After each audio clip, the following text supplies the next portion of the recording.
박근혜 전 대통령 석방을 요구하며 대한애국당이 광화문 광장에 무단 설치한 천막을 서울시가 47일 만에 철거했습니다.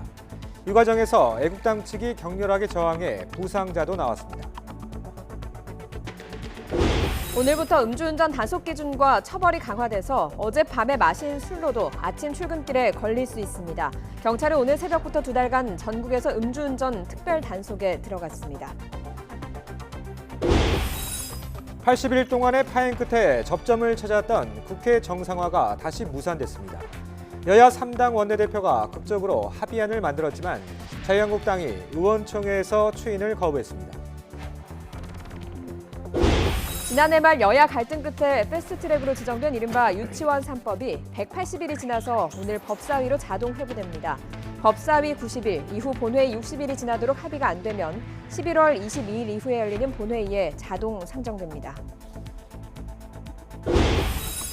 보험사나 카드사, 캐피탈회사 같은 제2금융권 대출을 받으면 신용점수와 등급이 크게 하락하는 것이 보통입니다.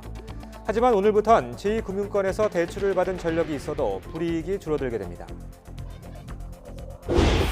트럼프 미국 대통령이 이란에 대한 추가 제재를 단행하면서 이 조치가 하메네이 이란 최고 지도자를 겨냥한 것이라고 밝혔습니다. 이란과 거래하는 기업들도 추가 제재 대상이 될 수 있다는 외신의 보도가 나오고 있습니다. 굿모닝 YTN 2부 이어갑니다. 서울시가 오늘 새벽 광화문 광장에 설치돼 있던 대한애국당의 천막을 강제 철거했습니다. 불법으로 설치한 지 47일 만입니다. 대한애국당 측이 극렬하게 맞서면서 부상자도 발생했습니다. 취재기자 연결해서 상황 알아보겠습니다. 차유정 기자. 네, 사회부입니다. 자, 이 강제 철거는 다 끝난 거죠? 네, 그렇습니다. 먼저 대한애국당이 어제 당명을 우리공화당으로 개정하기로 했는데요. 어제 천막안에서 최고위원회의를 거쳐 변경한 것으로 선관위에 공식 등록된 건 아닙니다. 이 강제 철거는 2시간 만에 마무리는 됐습니다. 지금은 한창 정리 작업을 진행하고 있습니다. 오늘 철거에는 서울시 관계자 577명과 경찰 2,400명이 투입됐습니다. 강제 철거가 시작되자 대한애국당 당원들이 서로 팔짱을 끼고 천막을 막아섰는데요. 이후 본격적인 철거 작업이 시작되면서 격렬한 저항이 있었고 이 과정에서 부상자도 30여 명 발생해 병원으로 옮겨지기도 했습니다. 조원진 대한애국당 대표도 현장을 찾았습니다. 서울시는 대한애국당의 무단 점유로 시민들이 피해를 입어왔고 천막에 상주하는 대한애국당 관계자들의 폭행과 욕설 등으로 민원이 200건 이상 접수됐다면서 철거 배경을 설명했습니다. 경찰은 현장 수습 때문에 현재 세종문화회관 쪽 일부 차로들을 통제하고 있습니다. 네, 대한애국당이 광화문에 천막은 왜 설치한 거죠? 네, 지난달 대한애국당이 기습적으로 천막을 설치했죠. 박근혜 전 대통령의 석방을 요구하고 헌법재판소가 박 전 대통령의 탄핵 결정에 반대해 시위를 벌이다 숨진 사람들을 추모한다는 취지입니다. 기습적으로 천막이 세워진 다음 날 서울시는 철거하라는 행정 대집행 개고장을 대한애국당에 전달했습니다. 서울시는 이후 3차례에 걸쳐 개고장을 보내왔지만 대한애국당은 버티기로 일관했습니다. 이에 따라 결국 행정 대집행에 나서게 된 겁니다. 서울시는 행정 대집행에 따른 비용은 대한애국당에 청구할 예정이라면서 오늘 수거한 시설물은 애국당 측 반환 요구가 있기 전까진 물품 창고에 보관한다고 밝혔습니다. 지금까지 사회부에서 전해드렸습니다. 이른바 제2의 윤창호법이라고 불리는 도로교통법 개정안이 오늘부터 시행에 들어갔습니다. 전날 마신 술 때문에 출근길에 단속될 정도로 단속 기준이 대폭 강화됐습니다. 경찰이 오늘부터 바뀐 기준에 맞춰서 특별 단속에 들어갔습니다. 현장에 취재기자가 나가 있습니다. 김우준 기자. 네, 경기 수원시 화서동에 나와 있습니다. 자, 평소보다 좀 적발 건수가 많습니까? 어떻습니까? 네, 새벽 6시부터 약 1시간 넘게 진행된 경찰의 음주 단속은 조금 전 마쳤습니다. 경찰의 음주 단속이 시작된 지 약 40분 만에 실제로 음주 운전자가 적발됐습니다. 50대 운전자는 어젯밤 소주 1병 반 가까이를 마셨다고 했는데 오늘 아침 숙취 운전으로 단속에 걸린 겁니다. 이뿐 아니라 오늘 새벽 서울 전역에서 진행된 음주 단속 내내 많은 숙취 운전자가 적발됐습니다. 단속 현장 같이 보시겠습니다. 오늘은 근무고 어제는 오는 날이라 막걸리 먹어서 소주. 오전에 그 동료들하고 한 소주 한 6병인가 먹었어. 오늘은 못 먹었지, 안 먹죠. 우리가 체질에 따라서 이게 음주운전이 되고 안 되고 그래요. 저희들은 이제 일단 감지가 되고 측정이 됐잖아요. 측정이 되는 기록에 의해서 저희들이 그 사고 대비해서 대리 기사를 이용하게끔 해요. 그런데 이제 오늘부터 이른바 제2윤창호법이 시행되면서 이처럼 술이 덜 깬 채 운전하는 숙취 운전도 처벌받을 가능성이 커졌습니다. 면허 정지 기준이 기존 혈중 알코올 농도 0.05%에서 0.03%로 강화됐기 때문인데요. 일반적인 남성이 만취 상태에서 6시간을 자더라도 혈중 알코올 농도가 0.04%인 것을 고려하면 늦게까지 술을 마셨다면 출근길에 운전대를 잡아서는 안 됩니다. 네, 바뀌는 게 단속 기준뿐 아니라 처벌도 강화됐다고요. 네, 그렇습니다. 음주 운전에 대한 벌금과 징역형이 대폭 강화됐습니다. 먼저 면허 정지 수치인 기존 벌금이 기존 300만 원에서 500만 원으로 상한선이 늘었습니다. 여기에 면허 취소가 되면 벌금은 최소 500만 원부터 시작하게 됩니다. 혈중 알코올 농도가 0.2% 이상인 만취에 대해서는 기존 3년 이하 징역 또는 1,000만 원 이하 벌금에서 5년 이하 징역 또는 2천만 원 이하 벌금으로 강화됐습니다. 쉽게 말해서 한 잔이라도 술을 마셨으면 아예 운전대를 잡지 말고 자고 일어났더라도 불안하면 대중교통을 이용하라는 취지입니다. 경찰은 오늘부터 2달간 전국에 걸쳐 특별 단속을 진행합니다. 음주운전 사고가 가장 자주 발생하는 밤 10시부터 새벽 4시 사이 집중 단속에 나서는데 20분에서 30분 단위로 단속 장소를 수시로 옮겨 단속 효과를 극대화한다는 방침입니다. 지금까지 경기 수원시 화서동에서 YTN 김우준입니다. 이처럼 음주운전 단속과 처벌 기준이 또 강화됐지만 음주운전 사고로 인명피해가 다시 발생했습니다. 어젯밤 50대 운전자가 만취 상태로 행인을 치고 달아난 뒤 차량도 잇따라 들이받으면서 10여 명이 다쳤습니다. 최재민 기자가 보도합니다. SUV 승용차가 마을버스와 가로수를 들이받고 멈춰섰습니다. 119 구조대가 출동해 다친 사람을 응급조치합니다. 55살 최모 씨가 음주운전을 하다가 난 사고입니다. 앞서 최 씨는 인근 골목길에서 행인을 치고 도주하다가 대로변에서는 승용차 2대도 들이받았습니다. 속도는 거의 그냥 엑셀을 그냥 끝까지 밟은 거나 다름없었던 것 같아요. 최 씨의 혈중 알코올 농도는 0.093%의 만취 상태였습니다. 이 사고로 행인을 비롯해 승용차와 마을버스에 타고 있던 10여 명이 다쳤습니다. 부상자가 좀 많이 나올 것 같아요. 음주하고 음주운전으로 사고 후에 도주 과정이었잖아요. 아마 저희 이거 영장 쳐야 될 것 같은데 이거? 음주운전 단속 기준을 강화한 이른바 윤창호법이 오늘부터 시행됐지만 밤사이 광주를 비롯한 곳곳에서 음주운전 단속을 피해 달아났다가 적발되는 사례도 잇따랐습니다. 차량 화재로 도로가 검은 연기로 뒤덮였습니다. 이불로 화물차가 대부분 탔지만 운전자는 대피해 인명피해는 없었습니다. 소방당국은 적재함에서 불이 시작된 것으로 보고 화재 원인을 조사하고 있습니다. 창고로 쓰는 축사에서도 불이 났습니다. 이불로 축사 건물과 농기계가 모두 타 소방서 추산 2,800만 원의 피해가 났습니다. YTN 최재민입니다. 트럼프 미국 대통령이 김정은 위원장에게 친서를 보냈다고 확인하면서 두 정상의 우호 관계를 강조했습니다. 북미 대화 분위기가 무르익는 가운데 이번 주말 방한하는 트럼프 대통령이 DMZ를 직접 찾아서 대북 메시지를 전할지 관심이 쏠리고 있습니다. 워싱턴에서 김희준 특파원이 보도합니다. 김정은 국무위원장과 우호적인 친서를 주고받았다. 트럼프 대통령이 김 위원장 친서에 답장한 사실을 확인하며 두 정상 간 신뢰를 과시했습니다. He actually sent me birthday wishes, but it was just a very friendly letter both ways. We have a very good relationship. 대이란 추가 제재를 발표하며 북한의 발전 청사진도 거듭 제시했습니다. I've said it about North Korea. I think North Korea has a phenomenal future.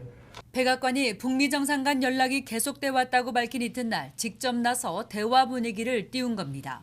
앞서 폼페이오 국무장관은 북미 협상 재개 가능성에 무게를 두며 강한 대화 의지를 표명했습니다. 그런 만큼 이번 주말 방한하는 트럼프 대통령이 비무장지대를 방문해 대북 발언을 내놓을 가능성이 높다는 관측이 나옵니다. I think he will say something positive towards, something about denuclearization and something about having some sort of a peace with North Korea. 이런 가운데 미 국무부는 비건 대북 특별대표가 오는 27일부터 30일 한국을 방문한다고 발표했습니다. 한미 정상회담 의제를 사전 조율하는 한편 북측과의 접촉이 성사될지 관심이 쏠립니다. 한미중 연쇄 정상 외교전 속에 긍정적인 대북 메시지가 발신된다면 북미 협상 교착 국면을 타개할 전환점이 마련될 전망입니다. 워싱턴에서 YTN 김유진입니다. 지난 3월 발생했던 중거리 지대공 유도탄 천궁 오발 사고와 관련해 4명이 징계 처분을 받았습니다. 공군 관계자는 사고를 낸 당사자인 A 원사와 B 상사에게 중징계인 정직 1개월을, 정비 중대장에게는 근신 7일, 정비대장에 대해서는 견책 처분을 내렸다고 밝혔습니다. 앞서 지난 3월 18일 춘천에 있는 공군부대에서 천궁 한 발이 비정상적으로 발사돼 상공에서 폭발했는데 조사 결과 정비원들이 케이블 분리와 연결 절차를 준수하지 않아서 사고가 난 것으로 드러났습니다. 네, 요즘 낮 동안 습도가 점점 높아지는 게 느껴지시죠? 장마를 앞두고 푹푹 찌는 무더위가 이어지고 있습니다. 오늘 아침 서울 기온은 19.5도로 어제 같은 시각보다 조금 낮게 시작하고 있는데요. 낮 기온은 더 높게 지속했습니다. 오늘 서울 낮 기온 32도가 예상됩니다. 높은 불쾌지수 탓에 쉽게 짜증이 날 수 있는데요. 오늘 아침 통풍이 잘 되는 옷차림과 함께 조금 여유로운 마음으로 하루를 시작해 보시기 바랍니다. 폭염주의보가 내려진 중부와 경북 내륙 지역은 기온이 33도 안팎까지 지속했습니다. 서울과 대전 32도, 대구와 춘천 33도, 광주 31도로 어제보다 1, 2도가량 높겠습니다. 오후에는 강한 볕에 자외선과 오존 농도도 높게 지속했습니다. 오존은 마스크로도 걸러지지 않으니까요. 한낮에 불필요한 야외 활동은 자제하시는 게 좋겠습니다. 33도 안팎의 고온 현상은 내일까지 이어지겠고요. 내일 새벽 제주도를 시작으로 낮에 남부지방에 장맛비가 오면서 점차 누그러지겠습니다. 이후 장마전선은 잠시 남아있다가 주말에 다시 북상해 제주와 남부지방에 또 한 차례 비를 뿌리겠습니다. 습도가 높아지면서 온열 질환 가능성이 높아지고 있습니다. 작업장에서는 충분히 수분 섭취와 함께 그늘에서 휴식을 취해 주시고요. 또 가금류 폐사 가능성이 높은 만큼 축사 온도 조절에 신경을 써주시기 바랍니다. 지금까지 YTN 야외 스튜디오에서 박현실입니다. 80일 동안의 파행 끝에 여야 3당 원내대표들이 어제 국회 정상화에 합의했지만 다시 없던 일이 됐습니다. 원내대표들이 극적으로 합의문에 서명을 했는데 이 합의문 잉크도 마르기 전에 한국당 의원들이 반발하면서 결국 무산됐습니다. 차정윤 기자가 보도합니다. 국회의장 주재로 열린 최종 담판에서 여야 3당 원내대표는 전격적으로 국회 정상화 방안에 합의했습니다. 쟁점이 됐던 패스트트랙 법안은 여야의 합의 정신에 따라 처리하기로 했고 경제 원탁 토론회도 추후 형식을 정해 진행하기로 하면서 극적으로 화해한 겁니다. 아주 오랜 시간 국회가 파행 사태를 반복한 거에 대해서 아주 깊은 유감을 표명합니다. 하지만 겨우 접점을 찾았던 합의문은 2시간 만에 물거품으로 돌아갔습니다. 총리 시정연설을 위한 본회의를 코앞에 두고 열린 한국당 의원총회에서 내부 반발이 잇따르면서 합의안에 대한 최종 추인이 무산된 겁니다. 한국당은 기존 방침대로 북한 목선과 인사청문회 등 현안이 있는 일부 상임위원회만 참석하기로 했습니다. 조금 더 분명한 합의가 있어야 된다라는 의사 표시가 있었습니다. 그래서 이 부분에 대해서 저희 당에서는 추인이 어렵다는 말씀을 드리겠습니다. 추경안 제출 60일 만에 국회를 찾은 이낙연 총리의 시정연설은 결국 한국당 없는 단쪽짜리 회의장에서 진행됐습니다. 이 총리는 경제에 활력을 불어넣고 재난으로부터 국민의 안전을 지키는 추경안이라며 조속한 처리를 당부했습니다. 늦어도 7월부터는 추경을 집행할 수 있도록 국회가 신속히 심의하고 처리해 주실 것을 다시 한번 간곡히 요청드립니다. 한국당을 제외한 여야 모두 한국당의 추임 불발에 대해 유감을 나타냈습니다. 전국이 다시 안개 속으로 접어들면서 국회의 시간은 다시 늦춰지게 됐습니다. YTN 차정은입니다. 더불어민주당 박홍근 의원이 국회 파행을 막기 위해 짝수달 임시회 제도를 강제화하는 국회법 개정안을 대표 발의했습니다. 박 의원이 발의한 개정안에는 짝수달인 2, 4, 6, 8, 12월에 무조건 국회 임시회를 열도록 하는 내용이 담겼습니다. 또 의사 일정 조정을 위한 교섭단체의 협의를 거부하거나 여야가 합의한 일정에 불출석하면 소속 정당 의원에게는 수당이나 입법 활동비 등을 지급하지 않도록 하는 내용도 포함됐습니다. 지난해 말 패스트트랙으로 지정된 이른바 유치원 3법이 오늘 국회 교육위에서 법제사법위원회로 자동 회부됩니다. 당시 패스트트랙을 주도했던 더불어민주당과 바른미래당은 법안의 신속한 처리를 거듭 압박하고 있지만 자유한국당은 적반하장이라는 반응입니다. 우철희 기자가 취재했습니다. 신속 처리 안건 지정 동의의 건은 제적위원 14인의 5분의 3 이상인 9명의 찬성으로 가결되었음을 선포합니다. 지난해 국정감사 이후 여야의 격렬한 대치가 이어졌던 이른바 유치원 3법이 담당 상임위인 국회 교육위에서 패스트트랙으로 지정된 지 180일이 지났습니다. 하지만 이렇다 할 논의조차 이루어지지 않은 채 이제 국회법에 따라 법제사법위로 자동으로 옮겨져 체계 작구 심사를 받게 됩니다. 당시 패스트트랙을 주도했던 더불어민주당과 바른미래당 소속 교육위 위원들은 기자회견을 열고 국민께 송구스럽다면서 조속한 법안 처리를 거듭 요구했습니다. 최장 330일을 다 채우는 것은 국민들에 대한 도리가 아닙니다.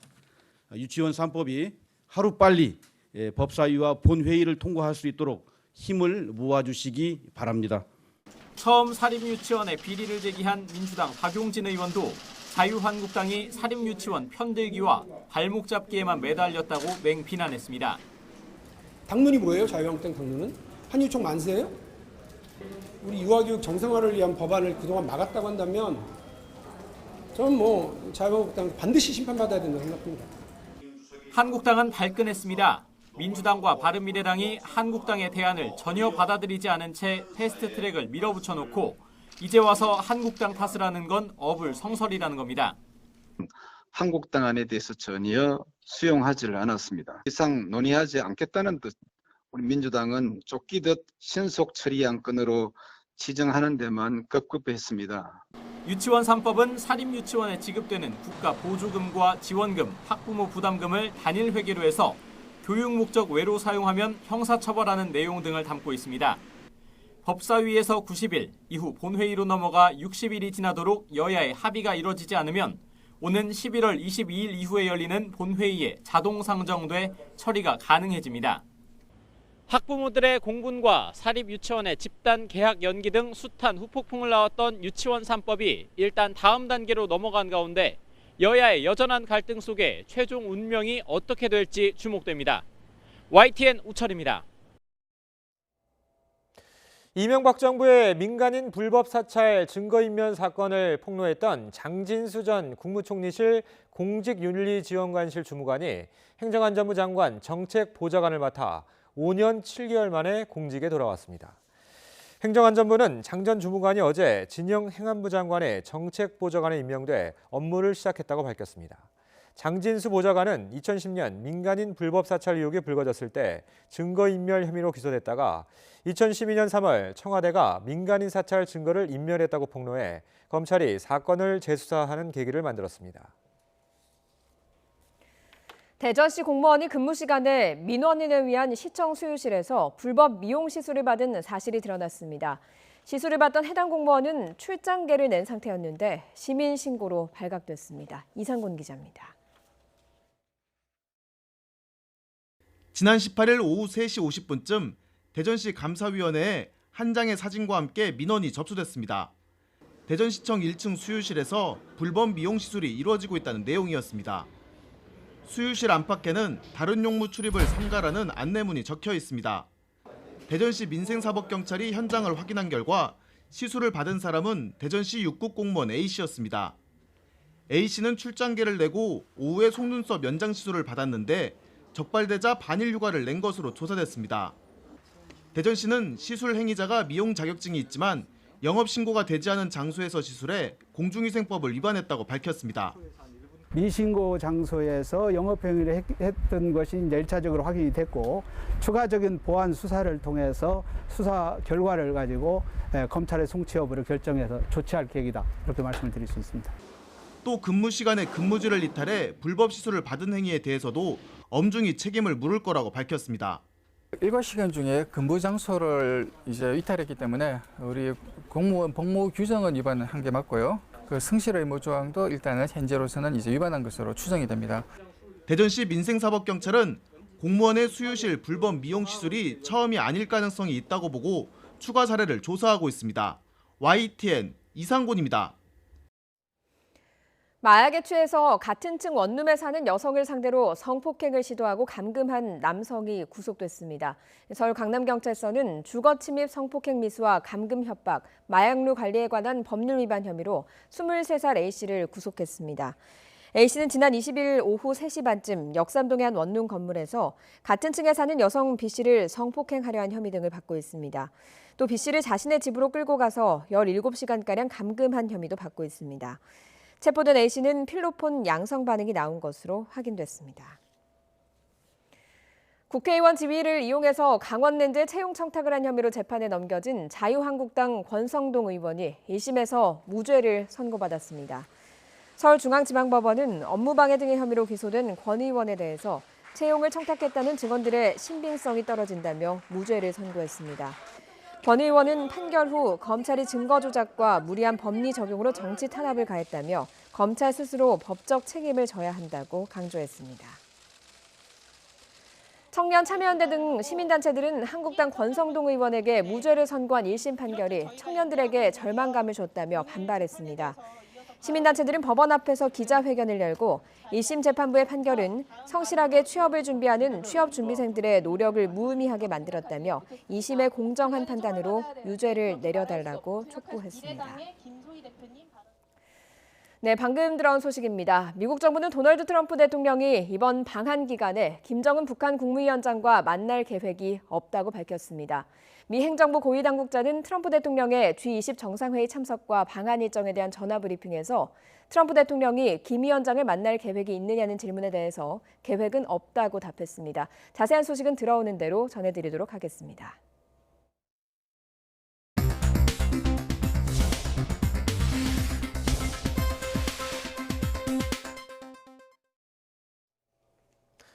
이 시각 보도국입니다. 세월호 참사 진상규명 활동을 방해한 혐의로 재판에 넘겨진 조윤선 전 청와대 정무수석 등 5명에 대한 1심 선고가 오늘 내려집니다. 서울 동부지방법원은 오늘 오후 2시 직권남용 혐의 등으로 기소된 조 전 수석과 이병기 전 대통령 비서실장 등 5명의 선고 공판을 진행합니다.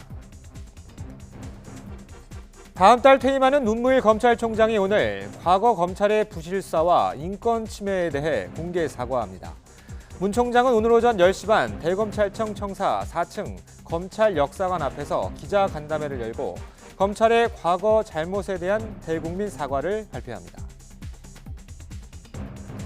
집배원 과로사 논란이 계속되는 가운데 우체국 직원들 노조가 오늘 총파업 찬반 투표 결과를 공개합니다. 전국 우정노조는 오늘 오전 9시 20분 기자회견을 열어 어제 아침 7시부터 저녁 8시까지 진행했던 투표 결과를 발표합니다. 우정노조가 총파업에 돌입하면 노조 출범 이후 60년 만에 처음 있는 일입니다.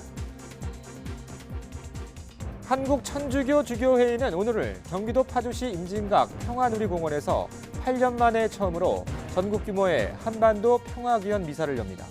주교회의 민족화해위원회는 오늘 미사에서 국민 모두 갈등과 대립에서 벗어나 한반도 평화 실현에 적극 나서줄 것을 요청할 계획입니다.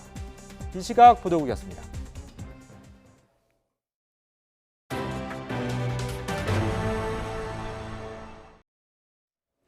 그간 신용카드사나 캐피탈 회사 같은 제2금융권에서 대출을 받으면 신용점수와 등급이 크게 하락했습니다.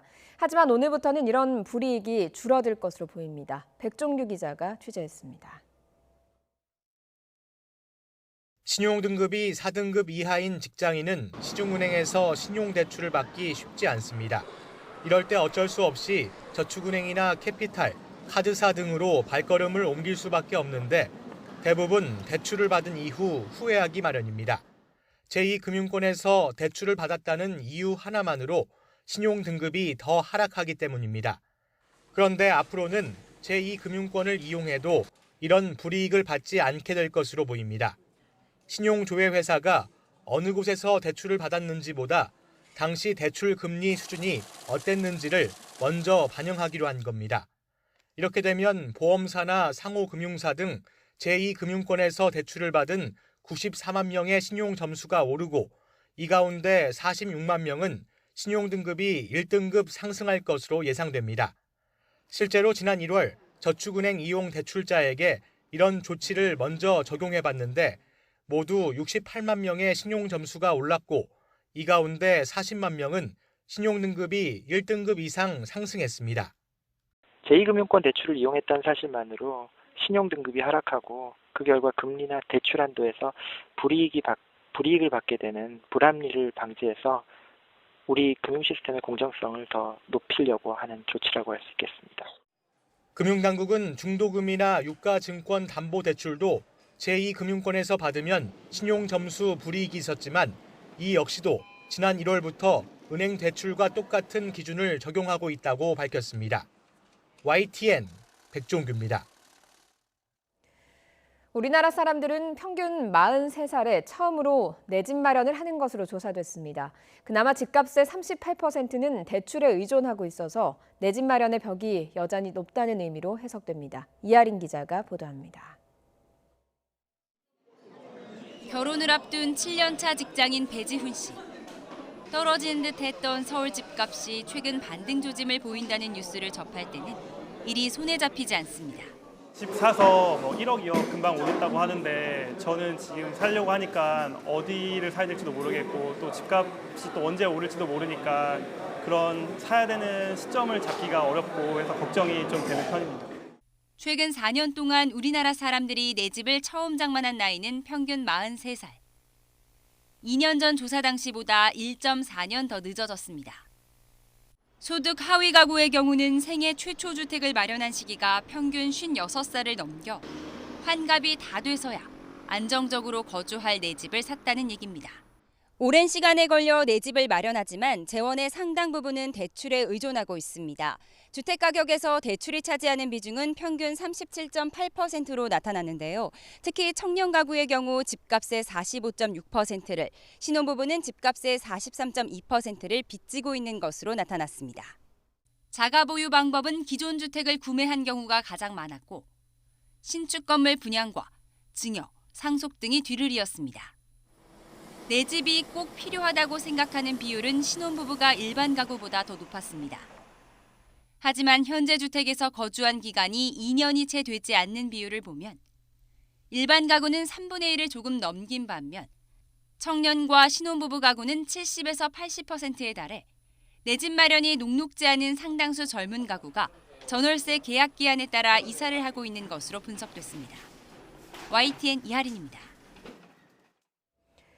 효성그룹이 베트남 등 해외 생산법인을 운영하는 과정에서 1,000억 원 안팎의 소득을 누락한 혐의가 포착된 것으로 알려졌습니다.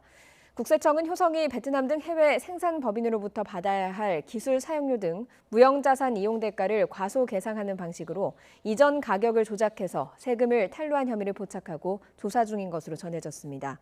탈루 혐의 금액은 1,000억 원 안팎인 것으로 알려졌습니다. 이에 대해 효성그룹은 이번 건은 정기 세무조사이며 해외 법인과의 거래를 통해 벌어들인 소득 가운데 법인세 신고가 누락된 해외 소득은 전무하다고 해명했습니다. 대학생들이 가장 취업하고 싶어하는 기업은 네이버라는 조사 결과가 나왔습니다. 취업 포털 인쿠르트는 전국 대학생 920여 명을 대상으로 취업 선호 기업을 설문조사한 결과 네이버가 득표율 7.4%로 1위에 올랐다고 밝혔습니다.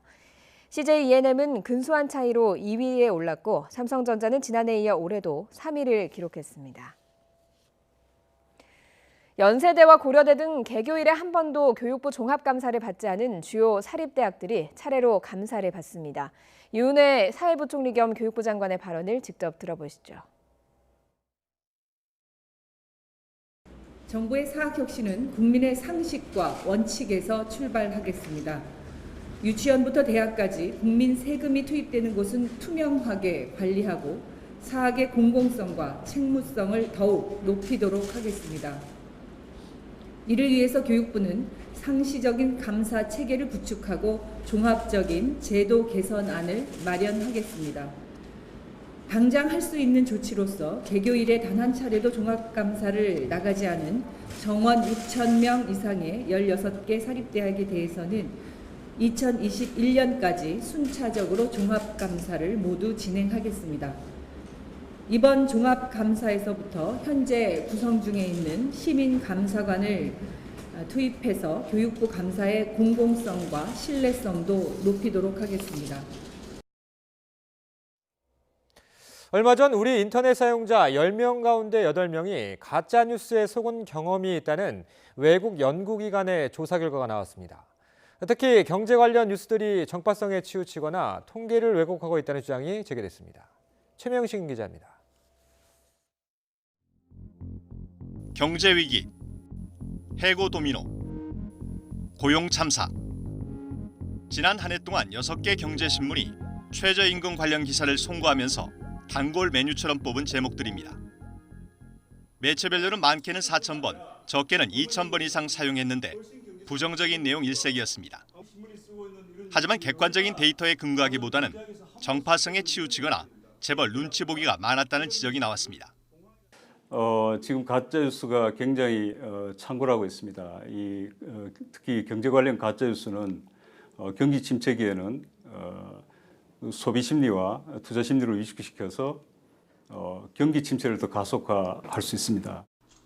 전문가들은 가짜뉴스 제어를 위해 언론의 자본으로부터의 독립과 사실 확인 시스템 강화를 주문했습니다.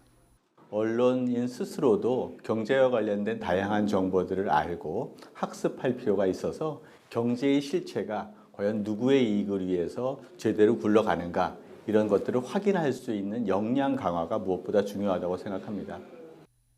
이달 초 세계적인 여론조사 기관인 입소스는 한국의 인터넷 사용자 85%가 가짜뉴스에 속은 경험이 있다는 조사 결과를 내놓은 상황.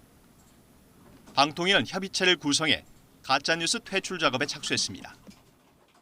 학계, 시민단체 그리고 언론계가 참여하는 민간자율규제 협의체를 구성했습니다. 이 협의체에서 객관적이고 합리적인 자율규제 방안을 마련해 줄 것을 기대하고 있습니다. 하지만 가짜뉴스의 개념과 범위를 어디까지 할 것인지, 구글과 페이스북 등 해외 사업자에게는 어떻게 적용할 것인지가 고민거리입니다. 여기다 야당인 자유한국당이 언론 통제 시도라며 크게 반발하고 있어 구체적인 안 마련까지 다소 시간이 걸리는 게 아니냐는 우려도 나오고 있습니다. YTN 최명신입니다. 정부가 오는 2023년까지 박물관과 미술관을 186곳 더 짓는 방안을 추진합니다. 문화체육관광부는 이 같은 계획을 담은 박물관 미술관 진흥 중장기 계획을 발표했습니다. 이에 따라 박물관은 현재 873개에서 1013개로 미술관은 251개에서 297개로 늘어나게 됩니다. 봉준호 감독의 영화 기생충이 프랑스에서 지금까지 개봉했던 한국 영화 가운데 역대 최고 성적을 기록했습니다. CJ ENM은 지난 5일 프랑스에서 개봉한 이 작품이 현지 시각으로 지난 22일 프랑스 누적 관객 수 68만 1000여 명을 기록했다고 밝혔습니다. 이에 따라 기생충은 설국 열차를 제치고 역대 프랑스 개봉 한국 영화 가운데 최고 기록을 세웠습니다. 군사분계선 최북단에 있는 도라 전망대에서 이산 가족을 주제로 한 전시회가 열리고 있습니다. 세월이 흐를수록 가슴속 깊이 파고드는 70년 이별의 통한이 작품에 절절히 담겨 있습니다. 박석영 기자가 다녀왔습니다. 살아생전에 이루어져야 되겠는데 너를 하나님 앞에 기도합니다. 그 통일을 이루어 달라고. 고향에 대한 향수로 가득했던 98세 노인. 평생 가족을 그리다 세상을 떠난 양철영 할아버지의 생전 모습은 이제 초상화로만 만나볼 수 있습니다. 6.25 전쟁 69주년을 맞아 경기 파주시 도라전망대에서 열린 전시회. 꿈엔들 잊힐까? 그리운 얼굴을 가슴에 품고 살아가는 이산 가족들의 한을 담았습니다. 우리 이산 가족들 노인들이 나온 걸 보니까 그걸 보면서 모르게 자꾸 어머니 생각이 자꾸 앞섰는데 이게 사람의 감정이 아니겠느냐 이런 느낌이 듭니다. 이번 전시회를 위해 지난 8년 동안 70여 명의 예술가가 참여해 1세대 이산 가족을 인터뷰했습니다. 안타깝고 절절한 사연을 토대로 그림과 설치 미술 등 예술 작품이 만들어졌습니다.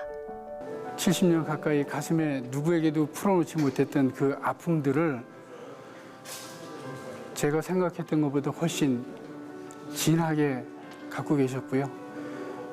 그거를 좀 우리 작가 선생님들하고 한번 담아내고 싶었습니다. 이 땅의 이산 가족은 아직 5만여 명. 이들의 애달픈 마음을 전하고자 북녘과 가장 가까운 거리에서 열린 이번 전시회는 8월 말까지 열립니다. YTN 박서경입니다.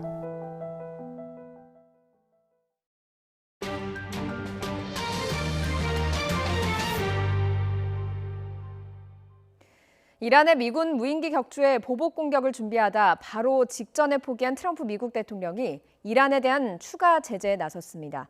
트럼프 대통령은 이번 제재는 이란의 최고 지도자 하메네이를 겨냥한 것이라고 밝혔습니다. 이동우 기자가 보도합니다. 이란의 미군 무인기 격추에 보복 공격을 준비했던 트럼프 미국 대통령이 이란에 대한 추가 제재안에 서명하면서 이번 조치는 이란 최고 지도자를 겨냥한 것이라고 강조했습니다. The assets of Ayatollah Khomeini and his office will not be spared from the sanctions. These measures represent a strong and proportionate response to Iran's increasingly provocative action. 미국 정부가 이란 최고 지도자 하메네이를 제재 대상 명단에 올린 것은 이란 정부의 합법성과 주권은 물론 통치 체제 자체를 부정한다는 의미로 풀이됩니다. 신정일치 국가인 이란에서 최고 지도자는 권력의 정점일 뿐 아니라 신의 대리인이기 때문입니다.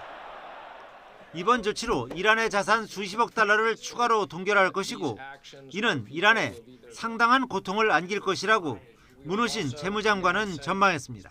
We've literally locked up tens and tens of billions of dollars. These sanctions will come along with additional entities where people are hiding money. So no, these sanctions are highly effective. 또 이란 지상군 사령관 등 군 주요 인사 8명도 제재 대상이며 곧 자리프 이란 외무장관까지 포함될 것이라고 밝혔습니다. 트럼프 대통령은 이란 핵 갈등이 협상으로 해결되기를 희망한다고 밝혀 이번 추가 제재를 통한 최대 압박 전략으로 이란의 협상 테이블 복귀를 도모하겠다는 의사를 내비쳤습니다. 한편 폼페이오 미 국무장관은 사우디아라비아와 아랍에미리트를 방문해 중동과 유럽, 아시아를 아우르는 국제 동맹의 구축을 촉구하는 등 이란 고립 정책을 강화하고 있습니다. 미국과 이란 간의 긴장이 고조되면서 국제사회는 사소한 실수가 전쟁을 촉발할 수 있다는 점을 우려하며 긴장 완화를 촉구하고 있습니다. YTN 이동우입니다. 에마뉴엘 마크롱 프랑스 대통령이 오는 28일에서 29일 일본 오사카에서 열리는 G20 정상회의 기간 도널드 트럼프 미국 대통령과 회담할 예정이라고 밝혔습니다. 마크롱 대통령은 마르세유에서 열린 기자회견에서 트럼프 대통령과 이란을 둘러싼 긴장 완화 방안을 논의할 것이라며 중동 지역 안보를 위해서 건설적인 해법을 찾아야 한다고 강조했습니다. 미국이 중국에서 제조된 통신 장비의 사용 금지를 추진하고 있습니다. 중국은 반발하고 있는데요. 이번 주 G20 정상회의에서 미중 정상의 만남을 앞두고도 양국의 힘겨루기가 치열한 상황입니다. 베이징에서 강성욱 특파원입니다. 미국 정부가 중국 내에서 생산된 5세대 통신 장비 전체를 못 쓰게 할 수도 있다는 보도가 나왔습니다. 제조사가 외국 기업이더라도 중국 내에서 만든 거면 미국 내 사용을 금지하겠다는 겁니다. 중국에 공장을 둔 핀란드 노키아와 스웨덴 에릭슨 같은 통신장비 제조업체가 해당할 수 있습니다.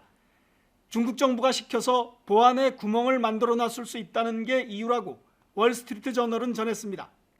회사를 떠나 중국산 5G 장비를 모두 금지한다면 외국 기업의 중국 투자는 위축될 수밖에 없습니다.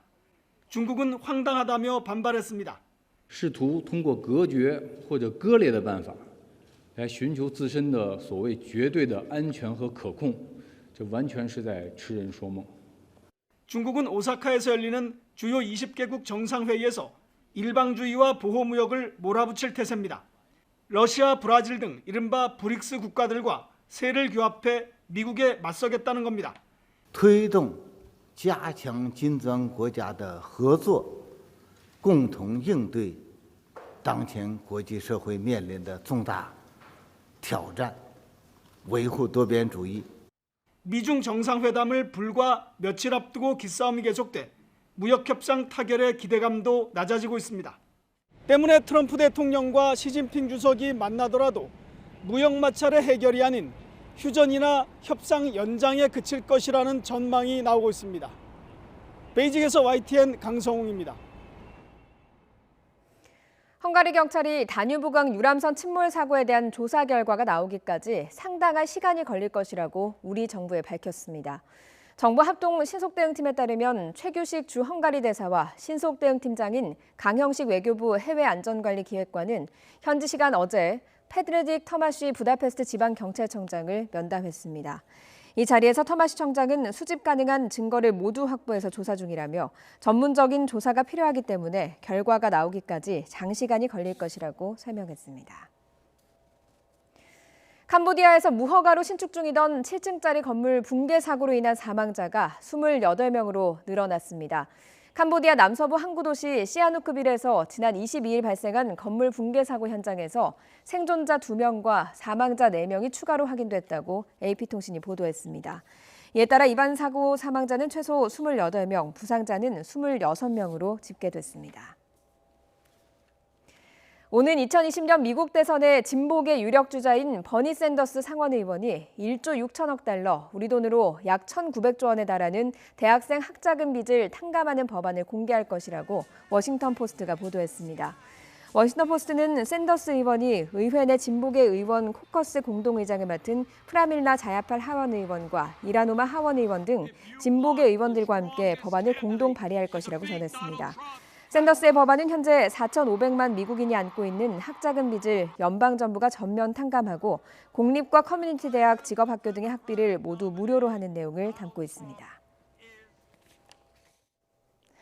네, 하루하루 열기가 쌓여가면서 오늘은 어제보다 더 뜨거운 하루가 되겠습니다. 수도권과 영서, 경북 지역에 폭염주의보가 확대됐는데요. 서울의 폭염주의보는 지난 5월 24일 이후 한 달 만에 다시 내려진 겁니다.